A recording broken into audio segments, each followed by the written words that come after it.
Gracias, queridos amigos y amigas, por seguir ahí en esta segunda parte del programa Las Verdades del Barquero en Clave Canaria de Canal 4 Televisión Telde.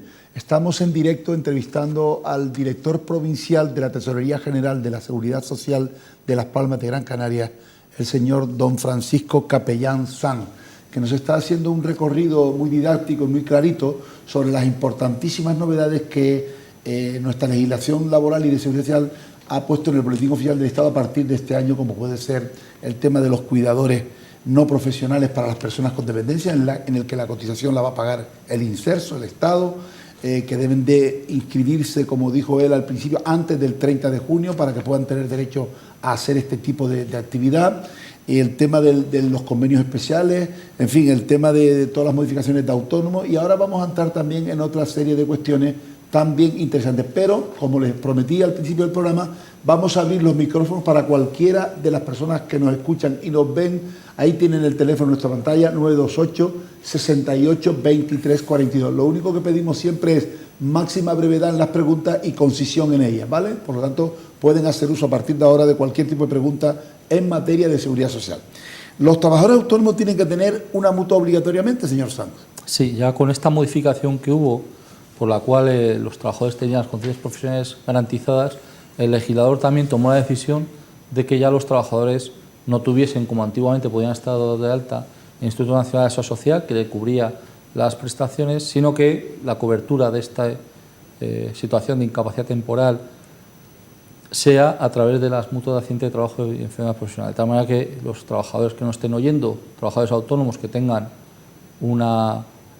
la cobertura de la incapacidad temporal con una mutua, tendrían que acudir bien a su gestor, bien a la Tesorería General de la Seguridad Social, para elegir qué mutua quiere que le cubran, pues esto que hemos hablado, la incapacidad temporal, el cese por actividad, riesgo por embarazo, etc. Bien, por supuesto deben de hacerlo a través o bien a través de internet o bien presentando algún documento solicitando el cambio, los que estén por ejemplo con el INSS como mutua, pues pasar a otro tipo de mutua. ¿Es así o no? Es así, te verán bien a través del registro electrónico, bien a través de un gestor, bien presentándose directamente a las oficinas de la Tesorería de la Seguridad Social. Bien, ¿qué cambios ha habido en el pago de las cuotas de incapacidad temporal para los trabajadores autónomos? ¿Qué novedad tenemos en este ámbito? Anteriormente, cuando el trabajador autónomo estaba en situación de incapacidad temporal, percibía la prestación de incapacidad temporal, pero tenía que seguir pagando su cuota. El legislador tomó la decisión de que a partir del 1 de enero de 2019 los trabajadores autónomos tuviesen, a partir del día 61, la cuota no se abona por ellos, sino que se abona o se compensa con las mutuas de accidente de trabajo, pero el trabajador autónomo en su cuenta corriente verá que a partir del mes 60 ya no se pasa el recibo de trabajador autónomo y durante todo el periodo que esté en la situación de incapacidad temporal.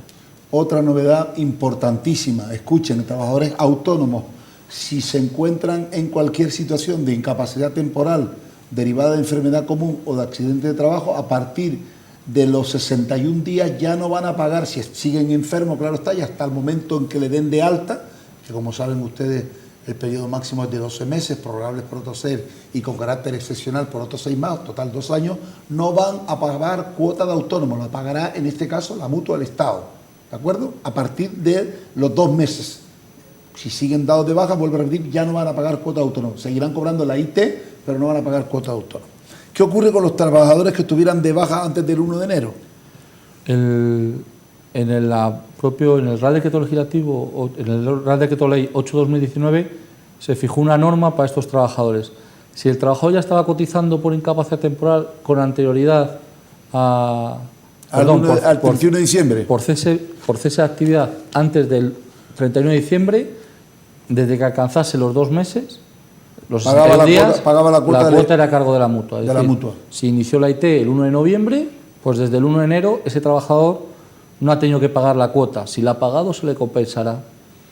Respecto al resto de trabajadores, tenían que estar 2 meses cotizando por cese de actividad, de tal manera que si empezó la IT el 1 de noviembre, cuando llegue el 1 de enero empieza a cotizar por cese de actividad, porque el cese de actividad no era obligatorio hasta el 1 de enero, y a partir del 1 de marzo ya la cuota iría a cargo de la mutua. De tal manera que, aunque hayas iniciado el proceso de incapacidad temporal antes del 1 de enero, sí que vas a tener derecho a no pagar la cuota en el momento que cumpla los 61 días, siempre que haya transcurrido ese plazo. A ver, tenemos la primera llamada. Sí, buenas tardes. Hola, muy buenas tardes, enhorabuena por el programa. Gracias. ¿De dónde nos llama, por favor? De la zona de Las Palmas. Haga la pregunta, si es tan amable. Vale, buenas tardes. La pregunta mía era esto. Yo soy autónomo, pero estoy trabajando en exclusiva con una empresa. Decía, a tiempo completo, en el aspecto que ellos son los que me dirigen el trabajo y... trade, usted es un trade, ¿no? La pregunta mía es, yo tengo que cubrir todos los gastos de la seguridad social y tengo que tener los gastos que, como si fuera un autónomo trabajando en exclusiva en una empresa a tiempo completo. Gracias por su pregunta. Creo que es un trade, ¿no? ¿Estamos de acuerdo? Sí. Sí. Bueno, sin saber el supuesto de este señor que ha llamado, pero los trabajadores autónomos obviamente tienen que incumplir algunos de los requisitos del trabajador por régimen general. El trabajador por régimen general tiene la ajenidad, la dirección o la capacidad de organización y la retribución como elementos distintivos. Obviamente, si tener un único cliente no es causa para no ser autónomo. Una persona puede ser autónomo, un transportista... Sí, cuando tenga el 75% de los ingresos de una es trade. Tener un solo cliente que te facture más del 75% te convierte en trade. Obviamente, ¿qué te convierte en un falso autónomo? Pues que en el fondo seas un trabajador, es decir, que la capacidad de organización sea cero o mínima, que no tengas una voluntariedad para ejercer tu trabajo autónomo y que en el fondo no dejes de ser un trabajador de ese empresario. Eso es un falso autónomo y ha de procederse, en su caso, a la denuncia a la Inspección de Trabajo. Claro. Pero bien, lo que le está diciendo nuestro director provincial es que si usted considera que esa empresa en la que usted trabaja al 100%, en vez de ser usted un trabajador económicamente dependiente de esa empresa, lo que se conoce como trade, no lo es, lo que tiene usted que hacer es denunciar a la Inspección de Trabajo esa situación suya para que le den de alta y le reconozcan el derecho a ser un trabajador por cuenta ajena del régimen general. ¿Vale? Bien, continuamos. ¿Qué debe de hacer, ya que este señor ha abierto qué debe de hacer un trabajador, señor Sanz, que no esté dado de alta en Seguridad Social? Que le haya pedido a la empresa que lo dé de alta y la empresa se niegue a darlo de alta en Seguridad Social. ¿Qué debe de hacer con respecto a su organismo?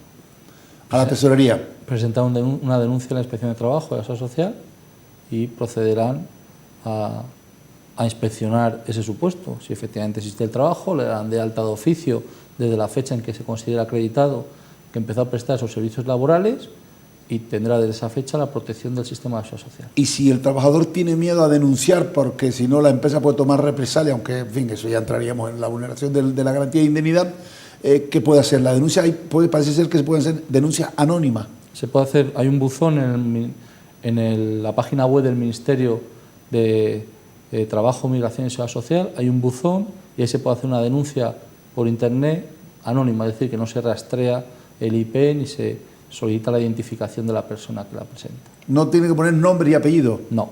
No. Pone la denuncia, bien sea referida a él, referida a un familiar, a un amigo, un conocido, pone una denuncia y esa denuncia es tratada por la Inspección de Trabajo. Opacidad total. Sí. O sea, que los trabajadores no tienen que tener miedo en las situaciones en que se encuentren en esa situación, que no estén dados de alta, que sea reiterada la petición a la empresa y la empresa se niegue, pues la única alternativa sería denunciar a esa empresa ante la Inspección de Trabajo. Y inmediatamente la Inspección de Trabajo pone en marcha el sistema de inspección a través de los inspectores y si se demuestra que no está dado de alta, ¿qué ocurre? Efectivamente se produce para el trabajador el alta de oficio, el alta con efectos para la seguridad social desde la fecha en que se acredite. Si hubiese medios de prueba que acreditasen que ese trabajador ha estado trabajando desde 2015, pues de 2015 estaría protegido. Y se haría a la empresa a cotizar de 2015, obviamente, un acta de con liquidación, recargo y con multas, claro. Un acta de liquidación y un acta de inflación. Acta de liquidación por las cuotas impagadas por los salarios que se consideren probados y un acta de inflación. El empresario que incurra en estas prácticas, si tiene más de 5 trabajadores y no tiene dado de alta a ningún trabajador, estamos hablando de un delito penal. Ya son palabras mayores. Sí. Delito penal con posibilidad del 321 del Código Penal. Con posibilidad de cárcel, o sea que no es un tema menor. Siempre que tenga más de 5 trabajadores y no tiene dado a ninguno, y a partir de 10 trabajadores, en un porcentaje de trabajadores que no tenga dado de alta, se considera delito. Si no fuese un delito, es una falta grave o incluso que puede llegar a ser muy grave. O sea que estamos hablando de delitos penales. Cuando son más de 5 trabajadores, sin estado de alta, sí. ¿Y se produce mucho, señor Sanz, se producen muchas denuncias de estas, su organismo, a la Seguridad Social o a la inspección? La denuncia se produce a la inspección. ¿Relacionadas en materia de Seguridad Social? La denuncia se produce a la inspección. Yo no tengo conocimiento de estadísticas. Claro. Muchas no son. O sea, muchas, quiero decir, con repercusión penal, no son muchas. Hay, pero no son un número muy llamativo. ¿Y qué ocurre, por ejemplo, en el caso de que una empresa no le pague al trabajador la incapacidad temporal? ¿Qué puede hacer el trabajador? ¿Puede reclamar al INSS, a la mutua? ¿Qué debe hacer un trabajador para cobrar en el caso de que la empresa no le pague estando enfermo? El pago de la prestación es una responsabilidad que tiene el Instituto Nacional de la Seguridad Social o la mutua. Una responsabilidad, es decir, el coste lo tienen que asumir el INSS o la mutua. Pero en la Seguridad Social española, por un tema de evitar la burocracia en el pago de la prestación, se le hace una colaboración obligatoria, que se llama, al empresario. El empresario adelanta esa cantidad de incapacidad temporal del trabajador y después se la compensa cuando remite los seguros sociales. Es decir, si pago se la deduce. Se la deduce. Como tengo que pagar 4.000 euros de seguro social y he pagado 1.000 euros de incapacidad temporal, lo que hago es que pago 3.000. ¿Qué ocurre cuando al trabajador no le pagan esa prestación de incapacidad temporal? Tiene que ir a quien estaba obligado a pagárselo, que era el INSS o la mutua. Al primer impago que se produzca, presenta un escrito ante la mutua o el Instituto Nacional de la Seguridad Social. La mutua o el Instituto Nacional de la Seguridad Social le pedirán la documentación que acredite la empresa en la que trabaja y que no le han producido el pago. Con la mera denuncia es suficiente. Se dirigen al empresario y dicen: señor, ¿usted ha pagado o no ha pagado esta prestación de incapacidad temporal? Si no se ha pagado, la abonará el INSS o la mutua. El abono es prácticamente directo, es decir, si no se ha abonado, pues alguien tiene que abonarla, y valorando las circunstancias que concurran, procederá a sancionar la Inspección de Trabajo y Seguridad Social. Obviamente no se trata igual un supuesto de por fuerza mayor o causa que justifique o que pudiera haber justificado un cierto retraso, en supuestos en que haya una decisión de no pagar. En ese caso habrá una sanción por parte de la inspección. A ver, tenemos la segunda llamada. Sí, buenas noches. Buenas tardes. ¿De dónde nos llama, por favor? De aquí de Telde. Haga la pregunta, si es tan amable. Muchas gracias. Quería saber cuánto es el mínimo que para cobrar la cotización a la Seguridad Social. El mínimo de un trabajador normal. ¿Pero para cobrar qué tipo de pensión? La pensión de jubilación, digo. Ah, de jubilación. Vale, es que no lo había dicho. Sí. Gracias por su pregunta, muy amable. El mínimo de la pensión de jubilación. Para causar la pensión de jubilación hay que tener 15 años cotizados y 2 años en los últimos 15. Y hay que tener una edad de jubilación que actualmente son 65 años y 10 meses, si no se tienen cotizado un mínimo, que ahora son 36 años y 6 meses. Y que le pregunta cuál es la cuantía, cuánto cobra un pensionista mínimo de pensión de jubilación. Creo que son 6.000 y algo, 7.000 y algo. No, yo creo que está en... La cuantía es un poco mayor, es un tema mayor del Instituto Nacional de la Seguridad Social. Para los mínimos se atiende a, primero, que no tenga rentas, claro, o que no tenga unas rentas superiores a las que fija cada año la Ley General de Presupuestos. Si no tienes, se fija un mínimo atendiendo a si tiene cónyuge o no tiene cónyuge, y si ese cónyuge es a cargo o no. Si, la verdad que no sé las cifras exactas, no sé exactamente, pero en torno a 800 euros yo creo que es la pensión mínima con cónyuge a cargo. Más o menos, sí. Y en torno a 650 sin cónyuge a cargo. Bien, como ven, tenemos el teléfono de nuestra cadena ahí en la televisión, 928 68 23 42, al que pueden ustedes llamar sin ningún tipo de problema para hacer preguntas a nuestro invitado, a don Francisco Capellán Sanz, director provincial de Las Palmas de la Tesorería General de la Seguridad Social. Es el organismo donde se dan de alta los trabajadores de altas y bajas, el que recauda las cotizaciones para luego que nos den todas las prestaciones sociales que tenemos, hospitales, farmacéuticas, de pensiones, etcétera. Esta persona es la que dirige ese organismo tan importante de la Seguridad Social Española aquí en nuestra provincia de Las Palmas, y lo hace desde el año 2003. Y según los malentendidos lo hace bastante bien. ¿Cuál es la cotización en el régimen general, señor Sanz, para los contratos de menos de 5 días? La normativa actual para los contratos de menos de 5 días lo que hace es poner un recargo del 40% para intentar evitar que proliferen este tipo de contratos. Es decir, o sea, que contratar a una persona por 2 o 3 días no es rentable, porque tiene que pagar el 40% más de cotización que si lo contratase de más de 5 días. Claro, el legislador lo que pretende es que si se produce este tipo de contratos de lunes a viernes para no pagar la cotización correspondiente al sábado y el domingo, tener que cotizar un 40% más, que al final supone... Te equivale a haberlo contratado desde el lunes. Eso. Entonces, al final, para evitar ese tipo de argucias, el legislador, la norma que ha establecido es contratar un 40%, pagar un 40% más por esa cotización. En Canarias, usted que maneja datos económicos, ¿qué pensión se llama? ¿La de jubilación, la de incapacidad permanente? ¿Qué tipo de pensión es? La jubilación, ¿no? Con diferencia. En todas las zonas de España, la pensión que más se genera actualmente es la de jubilación. Y más o menos, yo creo que de los 9 millones largos de pensiones y 9 millones de pensionistas, debe haber como en torno a 5.800.000 jubilados. Eso que decía el Banco de España de que el aumento del salario mínimo pudiera ser una vía de destrucción de empleo, al final los datos lo han desmentido. Claro, sobre todo los datos que se dieron ayer de aumento de cotización a la Seguridad Social. Esto de las medidas, claro, a tiempo pasado todos acertamos.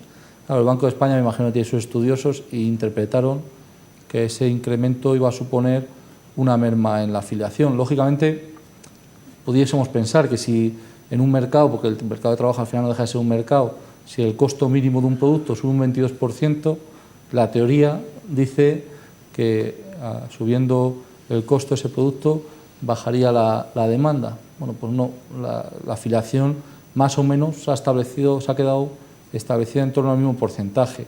Llevamos 4 o 5 años en que la afiliación está entre el 3,1% y el 3%, y ahora está entre el 2,78% y 3%. Son cifras muy importantes porque ya en torno a 20 millones de afiliados, pues un 3% anualmente, pues casi son 500.000 afiliados más cada año, ¿no?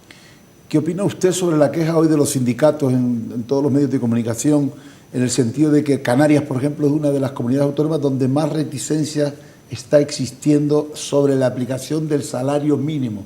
¿Qué tiene usted que decir, usted que es un jurista experto en estos temas? Bueno, dificultad de aplicación, claro, me parece que es un poco arcaico esos problemas, ¿no? Bueno, quizá más que dificultad de aplicación, me imagino que a lo que se refería los sindicatos es que el tema del salario mínimo interprofesional se tiene que aplicar sobre el salario base. Claro. Entonces, que a lo mejor haya habido empresarios que hayan utilizado complementos salariales reconocidos, compensado o absorbido cantidades que no tienen que absorber o no saben absorber. Pero obviamente, pues bueno, son reclamaciones que en la vía de la inspección de trabajo o en la vía del juego de lo social, pues cualquier asesor le dirá al empresario que tiene las de perder, ¿no? Porque la interpretación de qué es y qué no es salario mínimo y qué efectos tiene, pues está claramente en el Estatuto de los Trabajadores, ¿no? Claro.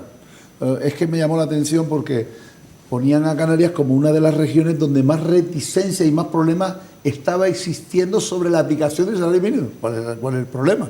Si la legislación es para todo el mundo igual y los convenios colectivos igual. Bueno, no sé. Yo no entendí, por lo menos no entendí ¿cuál es el problema? Yo me imagino que el problema ellos lo atribuirán al número de denuncias que tienen sobre esta materia, pensando bien, o sea, los sindicatos habrán dicho, bueno, pues tengo más denuncias en estas zonas que ellos decían de España que en otras zonas. Bueno, pues es verdad que en los datos estadísticos de Hacienda y del Banco de España siempre figura que Canarias es de las 2 o 3 regiones con peores salarios. Claro, pues a lo mejor esa es la causa porque hay más queja, pues porque los salarios están más próximos al salario mínimo interprofesional y a lo mejor los trabajadores que denuncian en los sindicatos o que se quejan en el sindicato, pues consideran que su nómina no está correctamente calculada. Pero me imagino que se refiere a eso, no que aquí, en los juzgados sociales o en la inspección de trabajo no se aplique la legislación vigente, obviamente. Claro. Y a veces, señor Sanz, nos enteramos por los medios de comunicación en nuestra provincia que ustedes, junto con la Inspección de Trabajo y la Guardia Civil, no ustedes, sino la Inspección de Trabajo fundamentalmente, y la Guardia Civil, apoyados por supuesto por las policías locales, hacen redadas de empresas falsas, de falsas empresas que se dedican a dar de alta falsamente a trabajadores para obtener prestaciones. ¿Ustedes cómo consiguen detectar estas cosas? Porque esto es difícil, ¿no? Saber que una empresa, por la alta que no paga, digo yo, será por los métodos que ustedes tienen de control. Porque cada vez se proliferan más este tipo de actuaciones fraudulentas. Bueno, los trucos de la Inspección de Trabajo no los puedo decir. Ya. Lógicamente hay un trabajo de rastreo. Después es verdad que hay una herramienta informática que ayuda tanto al INS a la Inspección de Trabajo, bueno, como al INS y como a la Tesorería de la Seguridad Social. Claro, que es donde se dan de alta las empresas, claro. Claro, una herramienta que con aplicaciones de logaritmos pues logra detectar que a supuestos que no son habituales o normales en el mercado laboral, pues es donde hay que centrar la investigación. La inspección de trabajo, hubo una época en que las empresas que se generaban, por decirlo así, con muchísimos trabajadores ficticios, quizá ya no proliferan tanto, ahora son pues estructuras un poco más complejas, en las que son empresas con actividad en que se incorpora uno o varios trabajadores que son ficticios, únicamente para obtener prestación. Pero bueno, para eso está la Policía Nacional, para eso está la Inspección de Trabajo, para investigar estos supuestos y llevarlos ante el juez. Bien, tenemos otra pregunta. Sí, buenas tardes. Sí, buenas tardes. ¿Desde dónde nos llama, Vamos a ver, yo soy... ¿Desde dónde nos llama? Sí, de Aruca. Gracias, haga la pregunta si es tan amable. Vamos a ver, yo soy autónomo y le hago trabajo a una empresa y tengo hasta un contrato de exclusividad con ellos. ¿Eso es motivo de ser falso autónomo? Muchas gracias por su pregunta. Es un poco parecida a la de antes.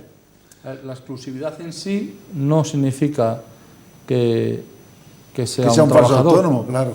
A la exclusividad hay que añadir otros caracteres. Básicamente, el trabajador autónomo tiene que poder organizar su actividad, tiene que organizar su horario, la organización del trabajo, incluso el poder trabajar más o menos. No puede estar prendido únicamente, por decirlo así, o sujeto a unas instrucciones claras de fechas, horarios, actividad, porque en ese caso, lógicamente, estamos ante un trabajador del régimen general, ¿no? O sea, que tiene usted que, el Tribunal Supremo, para que usted lo entienda, cuando va a determinar si una relación laboral es por cuenta ajena o no, tiene establecido que no es lo que las partes digan en los contratos, porque el papel aguanta todo lo que se le ponga, sino lo que las partes hagan en el contrato. Y por lo tanto, en cada caso hay que individualizarlo para determinar si estamos entre la frontera entre el régimen general y el régimen de autónomo o el régimen del TRADE, el trabajador económicamente dependiente. Por lo tanto, habrá que individualizar cada conducta para determinar si es muy difícil aquí en un programa de televisión poder decirle a usted si estamos ante un falso autónomo o no, porque tendríamos que sentarnos con usted, preguntarle qué hace usted, quién le da las órdenes, quién le fija los horarios, si le han sancionado o no, en fin, si usted cobra mensualmente la misma cantidad, si no la cobra, si cobra comisión, en fin, una serie de elementos que los asesores laborales tenemos que tener para poder determinar si usted es o no trabajador autónomo o falso autónomo. Pero en fin, esperemos que le hayamos ayudado por lo menos en la contestación. ¿Cuáles son, señor Sanz, las bases máximas y mínimas para este año 2019? Han aumentado en algunos casos bastante. En la base máxima, 4.070 euros con 10 céntimos como norma general, y la base mínima, al subir el salario mínimo en régimen general, 1.050 euros, y en autónomos 944 euros. ¿No es un poco injusto desde el punto de vista de la cotización que, por ejemplo, usted y yo, que ganemos, por ejemplo, 10.000 euros, coticemos con una base máxima de 4.000 y un futbolista como Messi, que gana 1 millón de euros al mes, cotice por lo mismo? ¿No le parece que es un poco injusto eso? Bueno, se fija una base máxima y eso es uno de los debates que están ahora en el Pacto de Toledo y entre los estudiosos de la seguridad social, si hubiese que destopar todas las bases de cotización. Es decir, si la base de cotización de un trabajador que perciba estas altas retribuciones de los jugadores de fútbol, 400 o 500.000 euros mensuales, si tienen que cotizar o no por esa retribución o por... Bueno, en principio se han fijado, es verdad que últimamente la retribución, la base máxima, se ha desligado un poco de la pensión máxima. Antes había una cierta relación, la pensión máxima se ha quedado en torno a los 2.600 euros y la base máxima se ha desligado bastante, está ahora en 4.070 euros. Pero hay que tener que determinadas prestaciones sí que se pagan por esa pensión, por esa base de cotización. Es decir, la maternidad, la pensión de paternidad, perdón, la prestación de paternidad, la incapacidad temporal se paga por esa base que cotizas. Claro. De tal manera que si al señor Messi... O sea, ahí no está topado. Le pagamos, cotiza por 1 millón de euros al mes, también habrá que pagarle una incapacidad temporal. Claro, de una con arreglo a lo que importante. cotiza, claro. Entonces, bueno, pero eso pasa ahora también. Pasa ahora, pero pasa hasta 4.000 euros. Claro. A 4.000 euros es la base máxima que se cotiza y la claro. base máxima con la que se calcula la prestación de incapacidad temporal. Seguramente lo normal, o bueno, lo que las conversaciones del Pacto de Toledo hasta ahora han versado es ir incrementando esa base de cotización máxima paulatinamente y se irá cada vez más desligando de la pensión máxima. Esa es la realidad. ¿Qué novedades hay en este año respecto a la cotización de los empleados de hogar, que es otro tema que también nos llaman, cuando yo hago monográficos aquí, nos suelen llamar mucha gente preguntando sobre qué novedades hay en ese régimen especial tan importante como el servicio del hogar familiar? Bueno, este año, como novedades principales, los tipos de cotización ya se establecieron igual que en el régimen general. La diferencia que tiene el sistema especial de empleados del hogar es que no tienen la prestación de desempleo. Ni cotizan por desempleo, ni los trabajadores del servicio doméstico perciben prestaciones por desempleo. Otra injusticia. Para mí es una injusticia. Que se aumente la base, pero que tengan derecho de desempleo como cualquier otro trabajador. Lo tienen los propios autónomos, lo van a tener las señoras que trabajan en casa, o los señores. La realidad, legalmente hasta ahora, es uno de los pocos convenios internacionales de la OIT que España no tiene aprobado, no tiene incorporado a su derecho propio, ¿no? Y ese convenio no lo hemos suscrito, y es de los pocos en materia social. Claro, porque España es uno de los países más progresistas del mundo en materia social. Es extraña eso. Bueno, pues seguramente tenga que ver con la percepción que se ha tenido, no tanto de que a través del servicio de empleado del hogar han ocurrido dos circunstancias. Una, que ha habido mucha economía sumergida, muchas personas que no eran dadas de alta cuando trabajaban en el mercado doméstico, y por otro lado es verdad que cuando hubo redes de fraude o cuando ha habido situaciones de fraude, muchas redes de fraude han aprovechado este sistema de empleados del hogar para dar de alta a través de este sistema, porque la inspección de trabajo choca cuando tratan de inspeccionar este tipo de empresas con que es un domicilio familiar, y de acuerdo con la Constitución hay que tener autorización judicial para entrar en el domicilio a ver si es cierto, claro, que esa persona trabaja. Quizás sea esa antigua, pues ese prejuicio de que pueda haber una situación de fraude, pero bueno, seguramente en algún momento legislativo pues se incluirá esta prestación por desempleo, y el fraude, si hay, pues se investigará como en cualquier otro régimen. Pero bueno, desde el punto de vista de cotización y en la actualidad, ahora mismo se cotiza, excepto el desempleo, se cotiza por los tipos por los que se cotiza en el régimen general, del mismo modo. Y la base de cotización se cotiza en una forma un poco específica cuando supera los 1.200, cuando es menos de 1.294 euros. Si es más, ya se ha destopado, ahí sí que está destopado ya el sistema de empleados del hogar. Antes tenía un tope máximo que coincidía con el salario mínimo, ahora si la percepción que obtiene esa persona es superior al salario mínimo, cotiza por esa prestación. Hasta 1.294 euros, a partir de 1.294 por esa cantidad, y por las cantidades inferiores cotiza por una banda, unos escalones, de tal manera que de tal en tal cantidad percibida se fija una base de cotización única a la que se le aplica el tipo. Bonificaciones para los parados de larga duración, ¿qué novedades podemos darles? En el Real Decreto Legislativo, en el 8/2019, entre otras de las medidas, se puso una especial de parados de larga duración, conceptuando estos parados como aquellas personas que llevan en los últimos 18 meses, más de 12 meses, en situación de inscritos en el desempleo. Se fija una bonificación de 1.300 euros anuales para los varones y de 1.500 euros anuales para las mujeres. Esas son las novedades. Y en materia de novedades de desempleo para los mayores de 52 años, que también afecta a muchísimas personas que nos ven y nos escuchan, ¿qué novedades hay? Ahí hubo dos novedades principales, o tres. Una, que era que se bajó la edad, de 55 a 52 otra vez, como estaba antes. Estaba antes, de tal manera que las personas que para acceder a este subsidio es muy importante, tienen que tener los 15 años cotizados y estar inscritos en el desempleo. Las personas que, teniendo 52 años o más, tengan 15 años cotizados, estén inscritos y en situación de búsqueda activa de empleo, pues tendrán derecho a percibir el subsidio de desempleo, y la cotización del mismo será el equivalente al 125% del salario mínimo interprofesional. Es otra novedad del Real Decreto Ley. A ver, parece ser que tenemos otra llamada. Sí, buenas noches. Hola. Hola, buenas noches. ¿Desde dónde llama, por favor? Hola, de Telde, del Calero. Vale, haga la pregunta si es tan amable, gracias. Mira, yo soy una señora que tengo...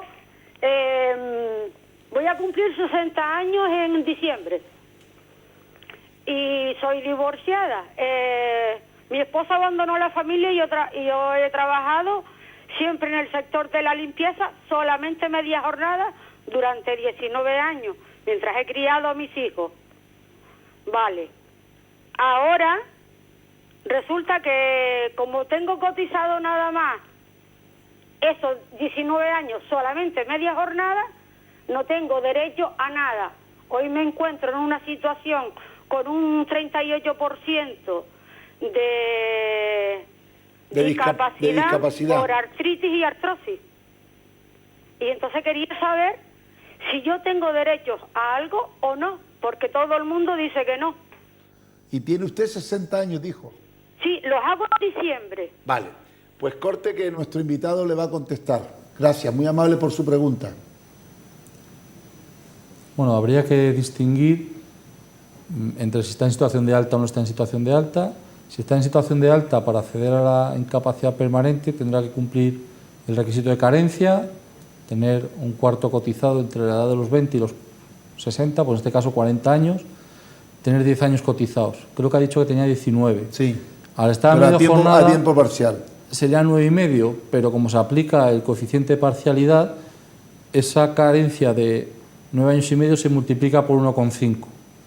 No es fácil, pero bueno, la carencia de incapacidad permanente, si estuviese en situación de alta, es decir, si está trabajando o si después de trabajar está inscrita en el desempleo contributivo o si después de acabar el desempleo contributivo sigue estando en situación asimilada de alta por estar siguiendo buscando empleo, en esa situación de alta yo creo que sí que podría acceder, si tiene limitaciones funcionales que le impiden desarrollar sus tareas de limpiadora, podría acceder a la situación de incapacidad permanente, con lo cual lo mejor es que si está en esa situación y ya se considera incapacitada para trabajar, que lo solicite cuanto antes el Instituto Nacional de la Seguridad Social.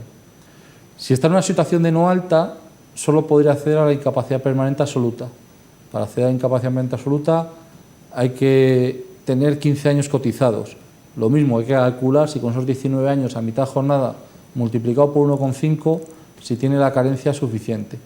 Y para la jubilación no se va a poder jubilar hasta que no tenga 66 años y 6 meses, y 4 meses, porque se jubilaría dentro de 5 años en el 2024.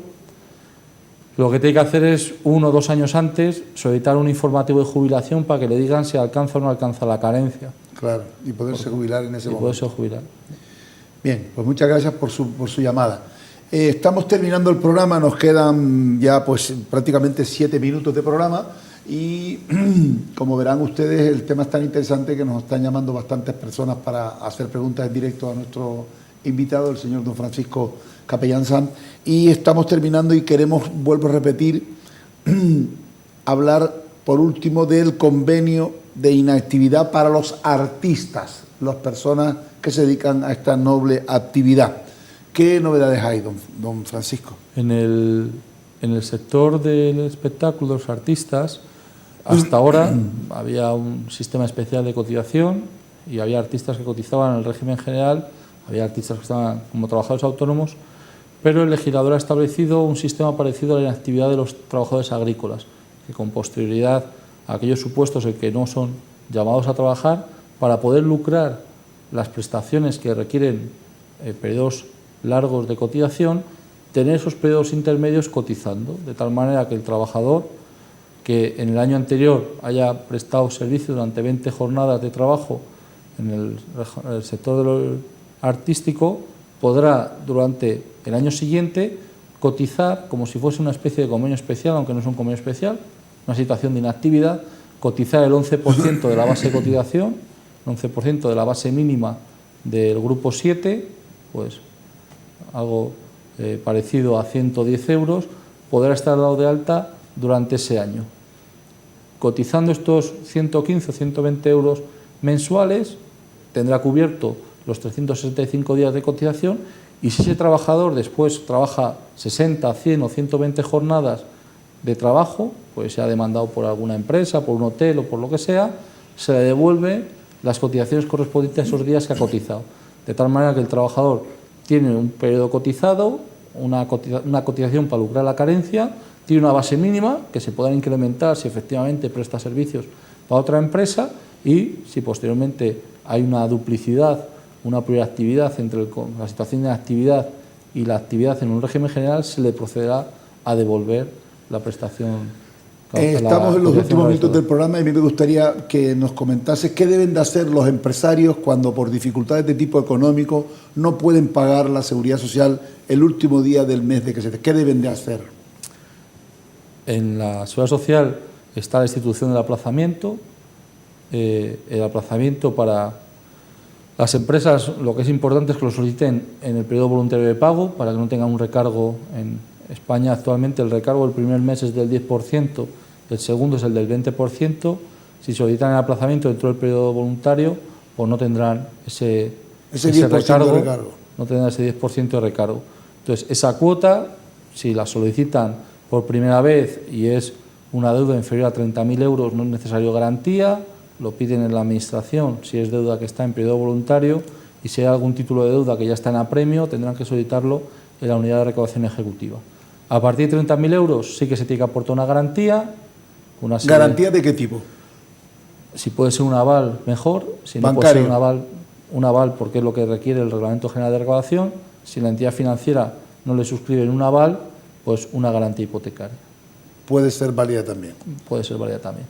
Y pues hay un supuesto excepcional, que es que sea con excepción de garantías. Lo tiene que aprobar el secretario de Estado, pero en aquellos supuestos en que el empresario considere que efectivamente concurre una situación de excepcionalidad, pues porque ha tenido que hacer frente al concurso de un proveedor, a un concurso de acreedores, porque ha tenido que hacer frente a un desastre medioambiental, que se ha inundado el local, o cualquier circunstancia, se puede solicitar un aplazamiento con excepción, que la tramitación es un poco laboriosa porque lo tiene que firmar el secretario de Estado de Seguridad Social, pero bueno, este año hemos tramitado unos cuantos y algunos han sido favorables, o sea que si concurren esas circunstancias excepcionales se puede solicitar. Siempre que sean circunstancias excepcionales para no tener que realizar aval o garantía. O garantía, sí. Bien. Señores, vuelvo a repetirles, estamos terminando nuestra entrevista, nos quedan ya, pues eso, 2 minutitos cortos, y nosotros queremos darle la oportunidad a nuestro invitado, que es la máxima autoridad de nuestra provincia en materia de seguridad social, a través de su Dirección Provincial de la Tesorería General de la Seguridad Social, para que él dé 2 o 3 consejos muy cortitos, tanto a trabajadores como a empresarios en materia de cotización. Esto es un tema que nos va a todos, porque no se olviden que las prestaciones sociales que recibimos todos los españoles se obtienen gracias en parte a las cotizaciones que realizamos los empresarios y los trabajadores en activo, y por tanto debemos de respetarla y debemos de cumplirla. Y como él ha dicho en esta última pregunta, todas aquellas empresas que tengan algún tipo de, o que prevean que pueden tener algún tipo de falta de liquidez, pues que dentro del mes del pago soliciten el aplazamiento de esas cuotas de la Seguridad Social, que si son inferiores a 30.000 euros no necesitan ningún tipo de garantía, y si son superiores, sí, a través de aval bancario o garantía hipotecaria. Don Francisco Capellán Saab, tiene usted 2 minutitos para decirle a sus cotizantes, empresarios y trabajadores, qué es lo que deben de hacer para cumplir con las obligaciones en materia de seguridad social. No, a los empresarios ya hemos señalado las circunstancias en que pueden solicitar aplazamiento, en aquellos supuestos en que sea necesario que lo soliciten. Respecto a los trabajadores, que revisen la vida laboral. Hay una campaña anual en que se revisa, en que se mandan a los domicilios todas las vidas laborales con las bases de cotización del último año, pues que revisen que esa vida laboral coincide con la prestación de servicios que están desarrollando, con la jornada y la base de cotización correspondiente. Pueden acceder también a la vida laboral a través de un certificado digital o a través del móvil, a través de la solicitud por internet, que revisen que coinciden esos datos con los propios que tengan, porque esos datos son los que van a tener en cuenta para su jubilación. Que eso casi nadie lo hace, por cierto. Bueno, pues, o casi poca gente. Y no coincide, pues que procedan a su denuncia. Bien, como han visto, hemos llegado al final de nuestra entrevista de hoy al director provincial de la Tesorería General de la Seguridad Social en la provincia de Las Palmas, el señor don Francisco Capellán Saab, al que le agradecemos, como siempre, que haya venido a nuestro programa para explicarles a ustedes todo este tipo de novedades tan importantes que se han producido en este año de 2019 y que, como han visto, son mejoras en nuestra protección social que van a ayudar a muchísima gente, sobre todo el tema de los cuidadores no profesionales para el cuidado de las personas dependientes.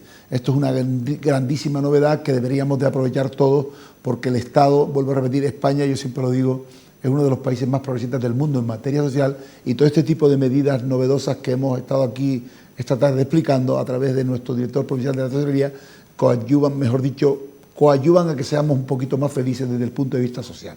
Gracias, don Francisco Capellán. Tiene usted a nuestra disposición nuestra televisión cuando usted quiera para dar a conocer a la población que nos ven y nos escuchan todas las novedades en materia de seguridad social, y le agradecemos muy sinceramente su presencia en nuestro programa. Buenas noches y hasta el próximo jueves, si Dios quiere, en que tendremos otra entrevista personal.